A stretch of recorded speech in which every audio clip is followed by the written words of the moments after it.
Even before the road begins the slow wind through Yongala National Park in Queensland, the signs are visible.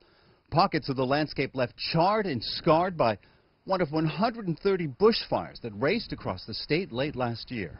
2.5 kilometres in 15 minutes. This come from this side of the valley, right across the valley. Tess Ford had a front row view from the edge of her pub's perch. So the fireball is pretty much right there. Of a fire that tore through the valley below. The Thursday morning was the morning that I got up, and there was a massive fireball out the front here.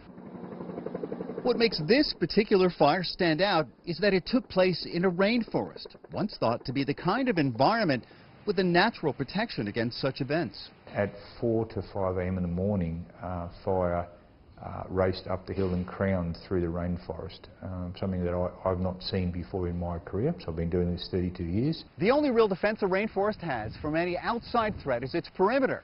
Once that perimeter is compromised or damaged in any way, as we saw here a couple of months ago, there's nothing stopping that threat from racing through. Other extreme weather events played a role in fueling the devastating fires. We'd had the damage from Cyclone Debbie in 17. It had shredded the canopy of the rainforest, allowing more light, more drying, and obviously put a lot more fuel on the ground. And periods of hot, dry weather created the perfect invitation. What we're seeing in the last few decades, of course, is that projections of climate change are increasingly becoming observations of climate change. The United Nations says natural disasters affected more than 60 million people around the world in 2018, claiming more than 10,000 lives. Absolutely. University of Macquarie biology professor Leslie Hughes studies the impacts from climate change. She says weather extremes are becoming more intense and more frequent, in some cases faster than we can adapt to handle them. Seeing a whole town in California wiped out and several towns in Victoria wiped out in 2009, that's not something you can adapt to very easily. You know, a lot of people lose their lives. Once they're gone, they're gone. Whole communities are destroyed. You know, those are not things that you can adapt to.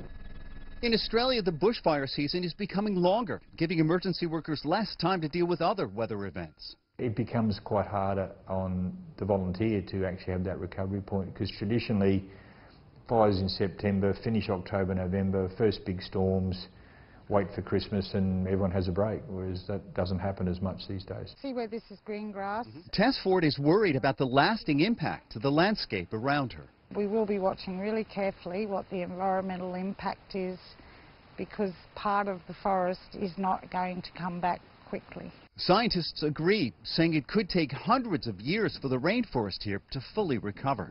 Greg Navarro, CGTN, Yongala.